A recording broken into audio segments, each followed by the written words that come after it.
Assalamualaikum warahmatullahi wabarakatuh. Jumpa lagi dengan saya, Adi Supriyadin, calon guru penggerak angkatan 10 dari SMP Negeri 4 Dompu. Pada kesempatan kali ini saya akan memaparkan demonstrasi kontekstual modul 1.3 tentang visi guru penggerak. Untuk merumuskan visi guru penggerak, kita dapat menggunakan pendekatan inquiry apresiatif.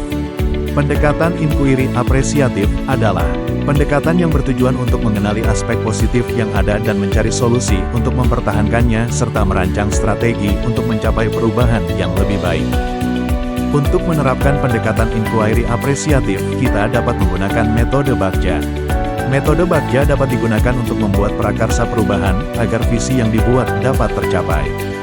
Dengan langkah-langkah, buat pertanyaan utama. Pertanyaan utama dibuat untuk menentukan arah penyelidikan.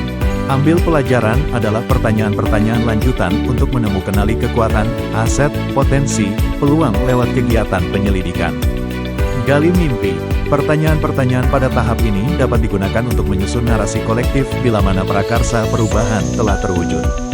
Jabarkan rencana. Pertanyaan di tahap ini diharapkan dapat membantu mengidentifikasi tindakan konkret atau menjabarkan langkah-langkah yang diperlukan. Atur eksekusi. Pertanyaan pada tahap ini diharapkan dapat menentukan siapa yang akan berperan dalam pengambilan keputusan. Dan visi guru penggerak yang saya rumuskan adalah mewujudkan murid yang religius, cerdas, kreatif, dan berpikir kritis.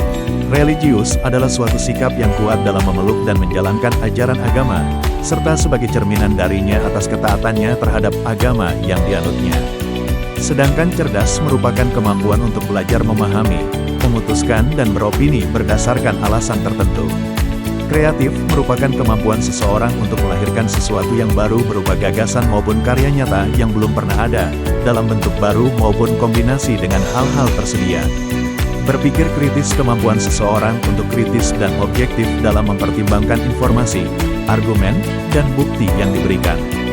Dalam hal ini, berpikir kritis melibatkan kemampuan untuk mengidentifikasi kelemahan dan kekuatan dalam argumen atau bidang informasi tertentu.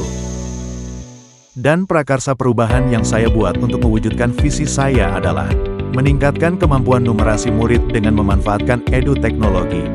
Berikut tahapan Bagja yang saya buat. Langkah pertama, buat pertanyaan utama.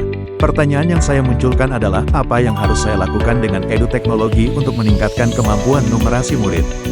Dan tindakan atau penyelidikan yang perlu dilakukan untuk menjawab pertanyaan tadi adalah melakukan dialog dengan kepala sekolah, mendapatkan informasi dari berbagai referensi tentang edu-teknologi dan kemampuan numerasi, melakukan diagnosa awal tentang kemampuan numerasi siswa.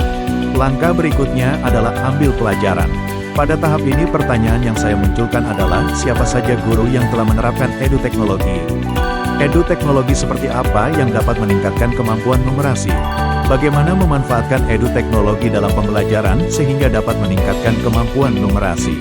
Dan tindakan atau penyelidikan yang perlu dilakukan untuk menjawab pertanyaan tadi adalah mencari guru yang mahir dalam memanfaatkan edu-teknologi untuk berbagi pengalaman, mencari informasi dan belajar lebih dalam tentang edu-teknologi. Berikutnya adalah gali mimpi. Pada tahap ini pertanyaan yang saya munculkan adalah bagaimana kemampuan numerasi siswa setelah memanfaatkan edu-teknologi? Bagaimana peningkatan nilai matematika siswa? Bagaimana agar guru lain dapat memanfaatkan edu-teknologi? Dan tindakan atau penyelidikan yang perlu dilakukan untuk menjawab pertanyaan tadi adalah membuat instrumen observasi perasaan murid setelah belajar menggunakan edu-teknologi, membuat asesmen mengukur kemampuan siswa menyelesaikan soal-soal numerasi, melakukan kolaborasi untuk saling berbagi pengalaman. Langkah selanjutnya adalah jabarkan rencana. Pertanyaan yang saya munculkan adalah apa langkah paling sederhana, langkah pertama yang bisa dilakukan? Apa tindakan-tindakan yang bisa mendukung pemanfaatan edu-teknologi? Bagaimana mengukur kemajuan kemampuan numerasi murid? Bagaimana upaya mempertahankan pemanfaatan edu-teknologi pada pembelajaran di kelas? Tindakan yang perlu dilakukan untuk menjawab pertanyaan tadi adalah membuat rencana pembelajaran yang memuat pemanfaatan edu-teknologi, membuat asesmen formatif dan sumatif, membuat capaian yang realistis untuk setiap kegiatan pembelajaran, membuat catatan besar target yang akan dicapai per materi, Membuat catatan kemajuan kemampuan numerasi murid. Langkah selanjutnya adalah atur eksekusi. Pertanyaan yang saya munculkan adalah, siapa yang bertanggung jawab dalam memantau kelancaran dan kemajuan pemanfaatan edu-teknologi di kelas? Tindakan yang perlu dilakukan untuk menjawab pertanyaan tadi adalah membuat jadwal observasi teman sejawat, melakukan refleksi kegiatan, berkolaborasi dengan seluruh warga sekolah untuk mencari solusi atas permasalahan yang dijumpai.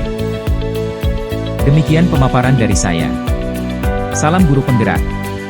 Wassalamualaikum warahmatullahi wabarakatuh.